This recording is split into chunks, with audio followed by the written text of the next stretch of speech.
السلام عليكم، كي دايرين؟ لاباس عليكم؟ هاني كنتمنى اليوم ان شاء الله هذا الفيديو يلقاكم على خير وبخير، يلقاكم ان شاء الله بصحة جيدة ان شاء الله باذن الله نتوما ووليداتكم وعائلاتكم.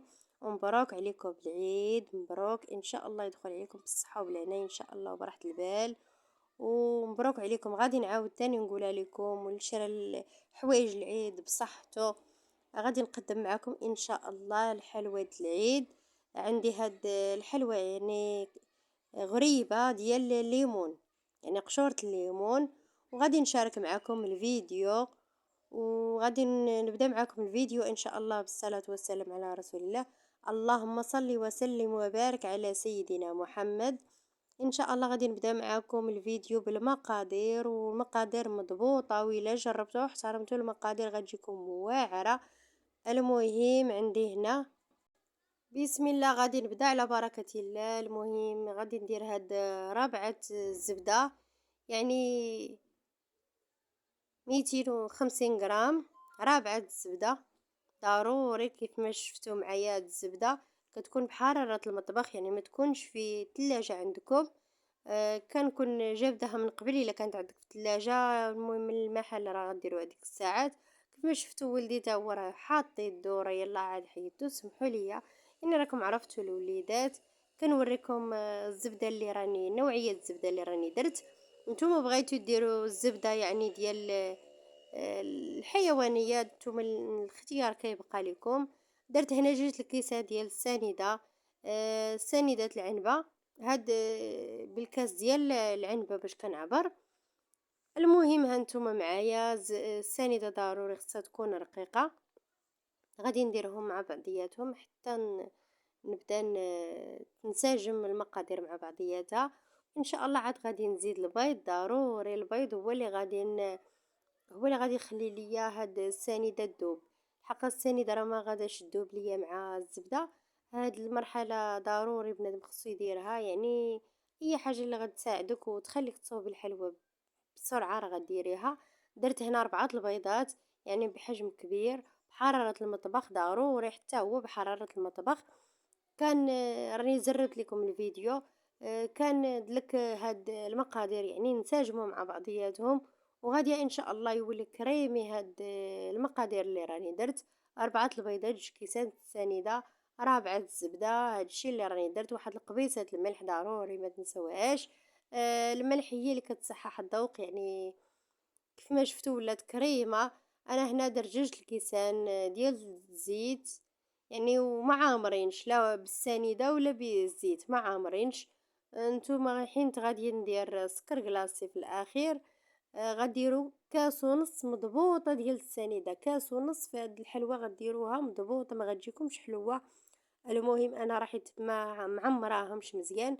داكشي باش جاتني هي هذيك المذاق، حيت راني درت فيها هاد نص كاس ديال القشور الليمون. نتوما بيديروا الحامض ديروها، انا درتها بالليمون راه ما شاء الله جات زوينه. عندي واحد الكاس ديال الكوك. الكوك من الاحسن يكون من نوعيه جيده. المهم راني درت الكوك. هاد الكوك عندي رقيق ما غليتش. في صراحه الله جا زوين، يعني عطا واحد المذاق اللي راني غادي نقول لكم الا جربتوه عاد غادي تحكموا وجربوها. والمقادير اللي كنعطيكم مضبوطه، والحاجه اللي راني كنديرها في المنزل ديالي كنشاركها معكم. هنا غادي نزيد النكهه، يعني النكهه ديال كتعطي هاد اللون. نتوما النكهه اللي بغيتو، انا درت ديال الليمون. هاد النكهه كتعطي واحد المذاق غزال وكتعطيك واحد اللوين اللي راهو زوين. يعني كيبقى اختيار لكم، بغيتو ديروه ديروه، ما بغيتوش ديروه. انا هاد الحك راه عطاني يعني ب5 دراهم، درت فيه غير نص المعالقه كافيه. الله يجعل البركه وكيبقى لكم في المنزل ديالكم. هنا راني كيف ما شفتوا درت زلافه سميده، يعني السميده ديال الحلوى. هاد الزلافه ديال السميده كتجيب الحلوى من الداخل زوينه. ودرت 2 الخمارات. هاد الخمارات بوزن 8 غرام.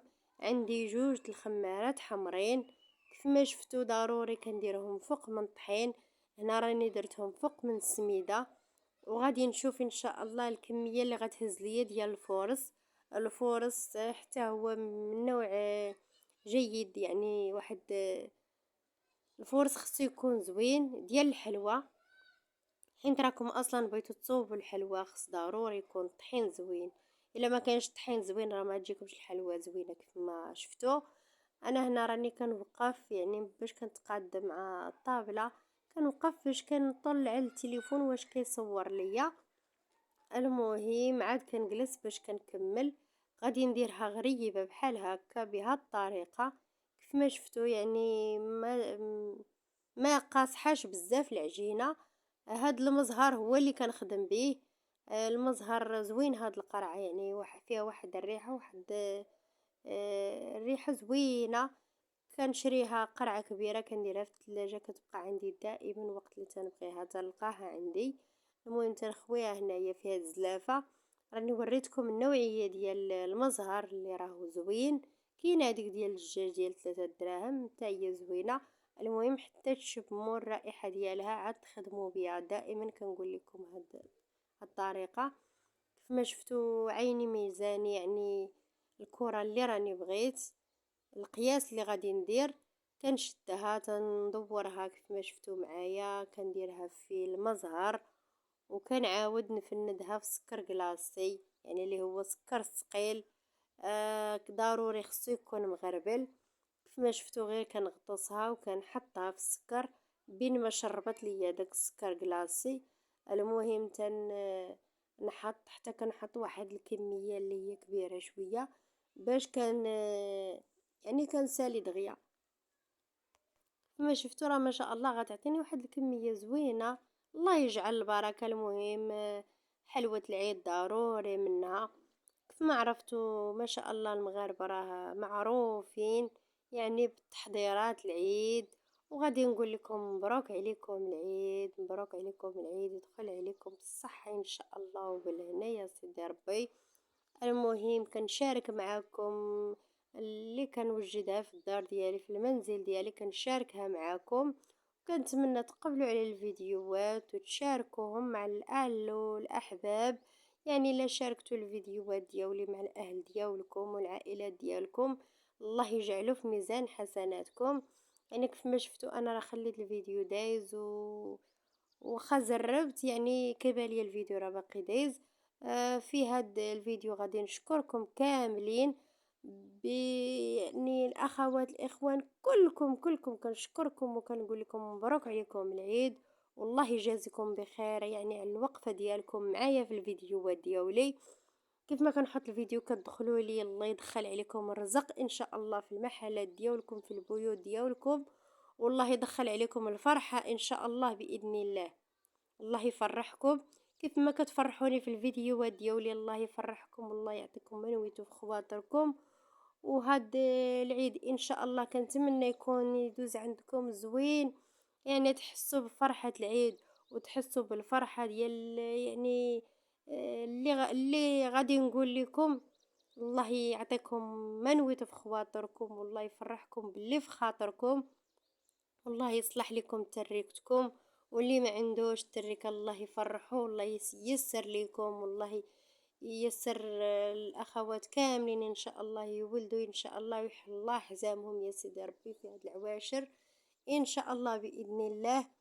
وهاد الحليوه كيف ما شفتوا راني شاركتها معاكم يعني من الاول حتى الاخير، وشاركت معاكم يعني فرحتي ديال العيد ان شاء الله. وكنطلب من الله يلا ييسر ويكمل بالخير ان شاء الله، ونكمل معاكم الفيديو ديال العيد ان شاء الله. ومبروك عليكم. كيف ما شفتوا درت ورق المطبخ في هاد لاطا، وعاد حطيت الحلوى. المهم في هاد لاطا اللي راني درتها الطريقه كيف ما شفتوا، شوفوا ملي طابت الفران درتو سخون ودرتها رميتها في التحت، يعني العافية فوق منها، حطيت شقات عاد طلعتها الفوق. المهم هاد الطريقة هي اللي راها كتجي زوينة وكتجيكم غريبة مضمونة 100%، وكتجي واحد الدورة فيها زوينة. المهم كيف ما شفتوا معايا مشقة كاملة جاتني بحال هكا. وكنتمنى ان شاء الله تنال الاعجاب ديالكم وتعجبكم هاد الحليوة. كيف ما شفتوا شوفوا اللون اللي فيها، واحد اللون جا ذهبي وكاين اللي جاتني بيضة شوية، يعني تعمدت نخليها بحال هكاك بيضة، يعني بأن الحلوى كيف ما درتي ليها غير تكون طيبة من الداخل. وبالصحة والراحة، ومبروك عليكم العيد، والسلام عليكم ورحمة الله.